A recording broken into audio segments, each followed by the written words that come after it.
একটা হলো chicken breast আর একটা হলো সোয়া চাংস।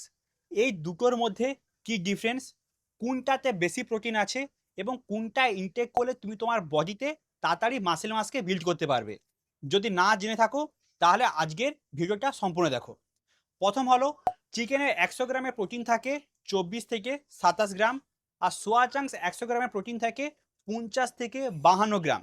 সেকেন্ড হলো সোর্স, চিকেন হলো অ্যানিম্যাল প্রোটিন আর সোয়া চাংস হলো প্ল্যান্ট প্রোটিন। থার্ড হলো ফাইবার, চিকেনে ফাইবার নেই কিন্তু সোয়া চাংসে অনেক বেশি পরিমাণে ফাইবার থাকে যা তোমার ডাইজেশন আর ফুলনেসকে ফিল করতে হেল্প করে।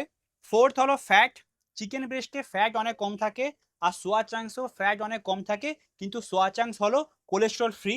5 নম্বর ডিফারেন্স হলো ভিটামিন আর মিনারেলস, চিকেন ব্রেস্টে ভিটামিন বি 12 অনেক বেশি থাকে যা প্ল্যান্ট প্রোটিনে সাধারণত পাওয়া যায় না, আর সোয়া চাংসে ক্যালসিয়াম আর ম্যাগনেসিয়াম অনেক বেশি থাকে। সব থেকে ইম্পর্টেন্ট কথা, চিকেন ব্রেস্ট আর সোয়া চাংস দুটোই কমপ্লিট প্রোটিন যা তোমার মাসেল বিল্ড করার জন্য অনেক বেশি হেল্পফুল হবে।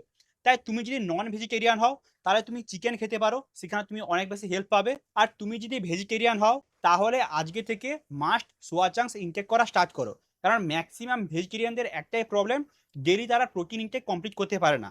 তাই তোমার জন্য সোয়া চাংস অনেক বেশি হেল্পফুল হবে। এবং এইভাবে বাংলাতেই ফিটনেসের ভিডিও পাওয়ার জন্য এখনই ফলো করো।